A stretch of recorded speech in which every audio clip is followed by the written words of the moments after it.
ভাবুন তো, এমন একটি দেশ যেখানে গ্রীষ্মে সূর্য দিনের পর দিন অস্ত যায় না, আবার শীতকালে দিনের বেশিরভাগ সময়ই অন্ধকারে ঢাকা থাকে। এমন একটি দেশ যেখানে বিশ্বের অন্যতম সুখী মানুষ বাস করে, কিন্তু একই সঙ্গে সেখানে ইসলামকে ঘিরে রয়েছে নানা চ্যালেঞ্জ ও সম্ভাবনার গল্প। আজ আমরা জানব ইউরোপের অপূর্ব দেশ নরওয়ে সম্পর্কে, প্রাকৃতিক সৌন্দর্য, অর্থনৈতিক সাফল্য এবং সেখানে মুসলিমদের জীবনযাত্রার এক বাস্তব চিত্র। নরওয়ে উত্তর ইউরোপের স্ক্যান্ডিনেভিয়ান অঞ্চলের একটি সমৃদ্ধ দেশ। এর রাজধানী অসলো। দেশটির জনসংখ্যা মাত্র প্রায় 5.6 মিলিয়ন হলেও জীবনযাত্রার মান বিশ্বের সর্বোচ্চগুলোর একটি। আয়তন প্রায় 385,000 বর্গ কিলোমিটার। পূর্বে সুইডেন, উত্তর পূর্বে ফিনল্যান্ড ও রাশিয়া এবং পশ্চিমে বিস্তীর্ণ আটলান্টিক মহাসাগর নরওয়েকে ঘিরে রেখেছে। কিন্তু জানেন কি, নরওয়ের উপকূল রেখার দৈর্ঘ্য 25,000 কিলোমিটারেরও বেশি। অসংখ্য দ্বীপ আর বিখ্যাত ফিওর্ড এই দেশকে পৃথিবীর অন্যতম সুন্দর পর্যটন গন্তব্যে পরিণত করেছে। নরওয়েকে বলা হয় ল্যান্ড অব দ্য মিডনাইট সান। দেশের উত্তরাঞ্চলে গ্রীষ্মকালে কয়েক মাস সূর্য একবারেই অস্ত যায় না, আবার শীতকালে দীর্ঘ সময় সূর্যের দেখা মেলে না। প্রকৃতির এই বিস্ময় দেখতে প্রতি বছর লাখ লাখ পর্যটক ছুটে আসেন। আরেকটি অবাক করা বিষয় হলো, এখান থেকেই দেখা যায় বিখ্যাত নর্দার্ন লাইটস বা অরোরা বোরিয়ালিস। রাতের আকাশে সবুজ, বেগুনি ও নীল আলোর নৃত্য যেন প্রকৃতির এক অলৌকিক উপহার। এখন প্রশ্ন হলো, এত ছোট্ট একটি দেশ কিভাবে বিশ্বের অন্যতম ধনী দেশে পরিণত হলো? এর পেছনে রয়েছে উত্তর সাগরে আবিষ্কৃত বিশাল তেল ও প্রাকৃতিক গ্যাসের ভান্ডার। তবে নরওয়ের সবচেয়ে বড় সাফল্য শুধু সম্পদে নয়, সেই সম্পদ ব্যবস্থাপনায়।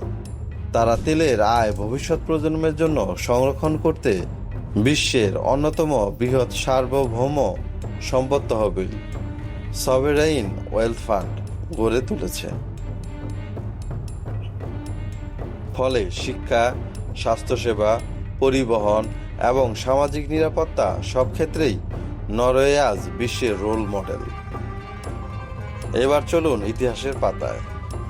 নরওয়ের নাম শুনলেই মনে পড়ে ভাইকিংদের কথা। প্রায় 1000 বছর আগে এই সাহসী নাবিক ও যোদ্ধারা ইউরোপের বিভিন্ন অঞ্চলে অভিযান চালাতেন। ভাইকিংসদের সাহস, সমুদ্র যাত্রা এবং জাহাজ নির্মাণ দক্ষতা আজও নরওয়ের জাতীয় পরিচয়ের একটি গুরুত্বপূর্ণ অংশ। বর্তমানে দেশটি একটি সাংবিধানিক রাজতন্ত্র। রাজা রয়েছেন, তবে রাষ্ট্র পরিচালিত হয় গণতান্ত্রিক সরকারের মাধ্যমে। এবার আসি সবচেয়ে গুরুত্বপূর্ণ অংশে, নরওয়েতে ইসলামের অবস্থা। বর্তমানে নরওয়েতে মুসলিম জনসংখ্যা আনুমানিক 2,20,000 থেকে 2,50,000-এর মধ্যে, যা মোট জনসংখ্যার প্রায় 4 থেকে 5%। তাদের অধিকাংশই Pakistan, Somalia, Syria, Iraq, Bosnia, তুরস্ক এবং বিভিন্ন মুসলিম দেশ থেকে অভিবাসী হিসেবে এসেছেন। বিশেষ করে রাজধানী অসলোতে মুসলিমদের উপস্থিতি সবচেয়ে বেশি। নরওয়ে জুড়ে শতাধিক মসজিদ ও ইসলামিক সেন্টার রয়েছে। এখানে মুসলিমরা 5 ওয়াক্ত নামাজ আদায় করেন, রমজানে রোজা রাখেন এবং ঈদ উদযাপন করেন। তবে উত্তরাঞ্চলে গ্রীষ্মকালে সূর্য প্রায় অস্ত যায় না, তখন রোজার সময় নির্ধারণ করা কিছুটা জটিল হয়ে পড়ে। তাই অনেক মুসলিম মক্কা বা নিকটবর্তী কোনো দেশের সময় অনুসরণ করে ইফতার ও সেহরি করেন। তবে সবকিছুই যে সহজ তা নয়। ইউরোপের অন্যান্য দেশের মতো নরওয়েতেও ইসলাম নিয়ে মাঝে মাঝে বিতর্ক দেখা যায়। কিছু উগ্রপন্থী গোষ্ঠী মুসলিমদের বিরুদ্ধে নেতিবাচক প্রচারণা চালায়। 2011 সালের ভয়াবহ হামলার পর দেশটি ধর্মীয় সহনশীলতা ও উগ্রবাদ মোকাবেলায় আরও সতর্ক হয়েছে। তবুও অধিকাংশ নরওয়েজিয়ান নাগরিক ধর্মীয় স্বাধীনতা ও পারস্পরিক সম্মানের পক্ষে অবস্থান নেন।